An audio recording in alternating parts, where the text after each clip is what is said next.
Mengapa para pembenci pemerintahan dan juga mahasiswa-mahasiswa yang berdemo ini tidak bisa melihat hal-hal positif yang dilakukan oleh Pak Prabowo saat dia menjadi Robin Hood, merampok oligarki hitam dan juga mengambil hak negara yang selama ini dikuasai oleh konglomerat dan juga oligarki nasional? Mari kita bahas, dan saya yakin kalian pasti baru akan menyadari juga.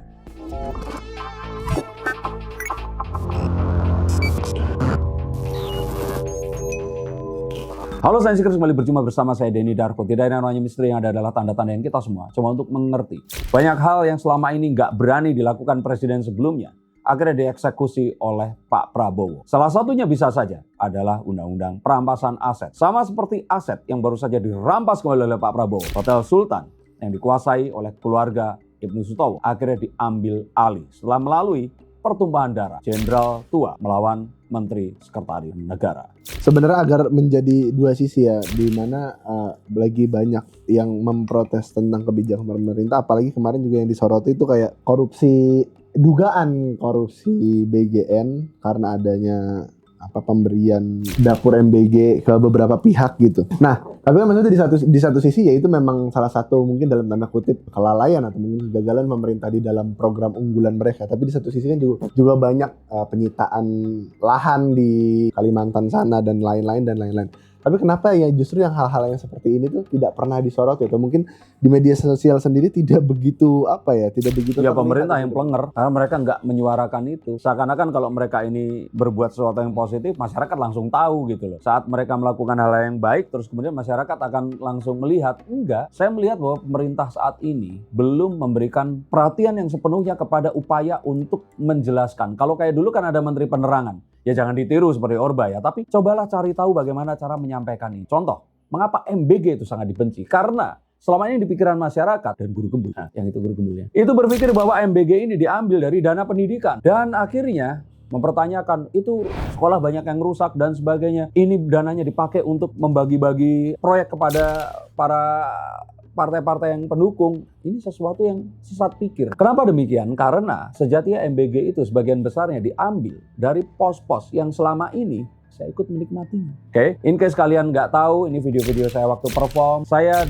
banyak sekali mengisi acara-acara corporate dulu ya. Yang terus kemudian ini adalah acara-acara yang kebanyakan adalah acara konsinyering atau acara-acara BUMN yang dilakukan di luar kantor mereka. Dan di luar itu mereka melakukan kunjungan ke kota lain misalkan, kunjungan ke luar negeri. Sudah dapat uang saku, mereka dapat pesawat yang mewah, dan mereka dapat hotel yang juga yang ya pasti mewah-mewah juga di sana itu. Dana-dana itu dihilangkan oleh Pak Prabowo. Meeting-meeting di luar kemudian menjadi tiada. Dan uang yang dikumpulkan itu ratusan triliun. Itulah yang digunakan untuk MBG. Nah, betul sekali, saya kemudian menjadi pesulap tidak laku dan menjadi buzzer seperti sekarang ini, kalau kata pembenci saya. Nah, tapi saya ingin katakan bahwa saya melakukan ini karena saya dulu dari tahun 98 itu juga sudah turun ke jalan dan ikut menyuarakan bagaimana agar negara kita menjadi lebih baik dengan reformasi. Nah, di sini saya turun ke jalannya adalah dengan buat konten seperti ini. Sayangnya saya akan dianggap seperti Budiman Sujatmiko yang dianggap membantu pemerintahan atau menjadi buzzer.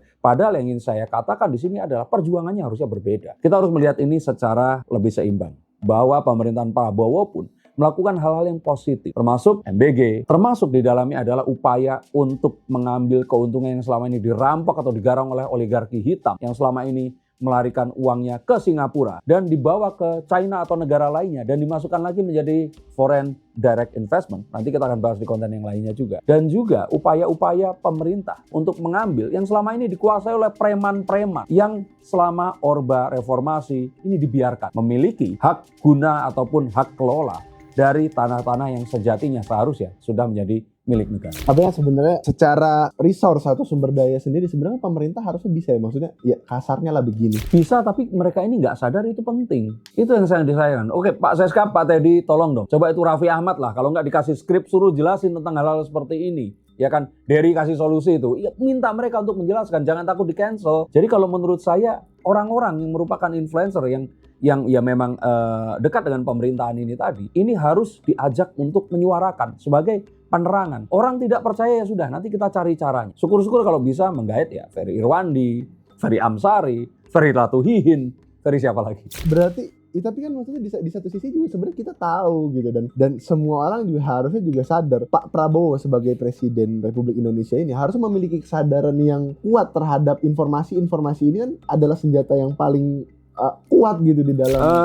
Pak Sudaryono ini yang merupakan dulu ajudan pribadi Pak Prabowo sejak tahun 2014 ya kalau nggak salah ya, bahkan setelah Mega Pro itu dia mengatakan Pak Prabowo itu ternyata sering nonton konten-konten di sosial media, di YouTube dan sebagainya. Tapi kalau menurut saya namanya baby boomers ya, nonton seperti itu mungkin saat menonton reaksinya akan berbeda. Gen X saja seperti saya, mungkin milenial berbeda sesama Gen Z. Tapi yang ingin saya katakan di sini adalah harus ada sebuah departemen khusus, sama seperti di Amerika ada War Department. Ini adalah departemen yang memang mengelola bagaimana isu ini bekerja dan menerjemahkan itu. Dan itu nggak bisa intel-intel yang mereka diambil dari, mohon maaf ya, tentara itu kalau mereka tentara karir yang kebanyakan kan pasti orang-orang menengah ke bawah yang terus kemudian enlist ke situ. Atau kalau enggak anak-anak lulusan akabri yang mereka ini mungkin pengetahuan berkomunikasi, pengetahuan interpersonalnya itu nggak sebagus orang-orang yang memang banyak berbicara di depan umum, menguasai public speaking dan menyampaikan poin-poin pembicaraan dengan lebih baik jika mereka ternyata memang dilatih untuk melakukan itu. Nah, ya, berarti maksudnya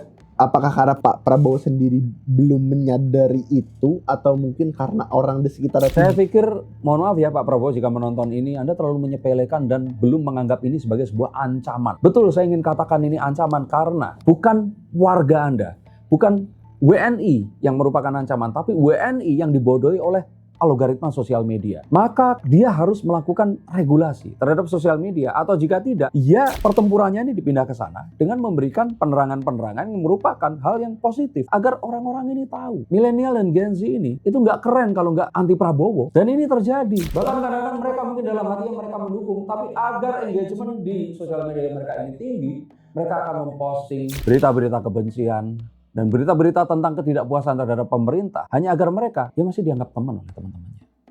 Yang anehnya juga ini kan fenomenanya sebenarnya aneh ya, dan kita tahu maksudnya banyak juga pihak-pihak kayak selain Raffi Ahmad itu siapa lagi, maksudnya orang-orang yang harusnya mengerti gitu secara publisitas harus. Akhir-akhir ini ada Gemma Guardi yang dia netral tapi dia mencoba untuk memberikan spotlight kepada pencapaian pemerintah. Nah, tambahlah orang-orang seperti itu. Tapi ya itu tadi loh, ya Raffi Ahmad lah, dia kan suaranya kan kenceng kan. Nah, maksudnya di coaching lah, walaupun mungkin Raffi capek ya pasti ya dengan apa yang dilakukan, ya kan.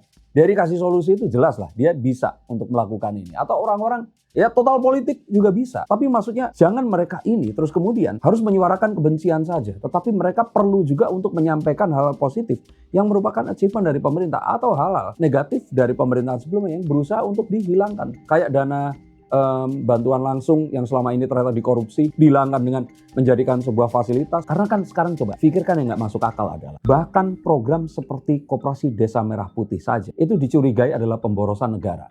Padahal ini kan sesuatu yang tadinya nggak ada sekarang jadi ada. Adapun ini dihina-hina, tempatnya di sebelah kuburan, di atas gunung dan sebagainya. Padahal niatnya ini mulia untuk memberikan sebuah daya beli terhadap masyarakat yang lebih terjangkau kepada produk-produk sehari-hari yang selama ini disuplai oleh minimarket yang ya harganya nggak bisa kita kontrol, dan mayoritas dari hal-hal itu tadi itu impor. Mungkin karena eksekusinya juga belum sempurna. Nah ya itu tadi makanya, tapi kan bisa disuarakan bahwa misalkan nih untuk meng-guideline ini semua dengan sebuah base sikon, maka Pak Prabowo katakan bahwa kita tidak bisa berpikir dan bertindak dengan cara seperti pemerintahan sebelumnya karena kita tidak memiliki privilege itu. Kenapa?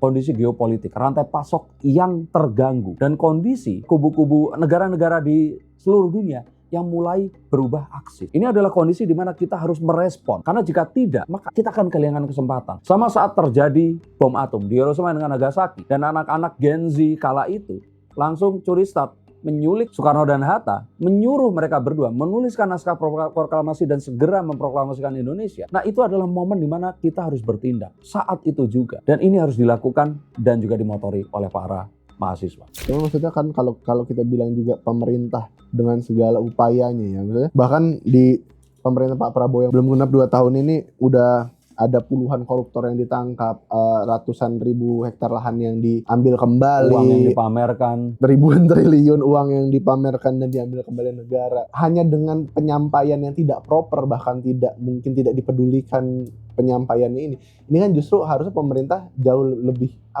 minimal ini kan satu kabinet banyak ya mas orangnya. Ada yang ngingetin Pak Prabowo, maksudnya kayak, oh Pak ini bahaya loh Pak, media sosial mulai seperti ini gitu. Apa karena mereka memang juga generasi yang tidak begitu memerhatikan Ini yang medsos? dikeluhkan, yang katanya juga Gemma Guryadi juga mengatakan bahwa adanya persaingan di antara menteri-menteri, dan ini semua terjadi karena masuk ke dalam circle Pak Prabowo itu susah. Hal seperti ini tentu saja kita nggak bisa ngomong banyak ya. Dan ini hanya bisa dilakukan orang-orang di circle itu tadi. Tapi kembali, bahkan orang-orang seperti kami Pak, ini masih mendukung dan berusaha untuk agar ini semua bisa terjadi dengan baik. Tapi jika ternyata malfunction di dalam pemerintahan ini tetap terjadi, di mana Pak Prabowo ini nggak bisa tersentuh oleh informasi secara langsung dan dibatasi oleh orang-orang tertentu, maka Anda akan kehilangan orang-orang seperti saya dan yang mendukung dengan sepenuh hati tanpa bayaran sepeser pun, agar pemerintah ini diberikan waktu untuk memperbaiki dirinya dan memberikan kepercayaan sepenuhnya. Bahkan 2 periode saya berikan. Tapi jika ini semua terjadi, saya takutkan orang-orang seperti saya akan mulai berguguran dan mulai apatis dan akan kehilangan harap terhadap apapun yang terjadi. Saya harap itu tidak akan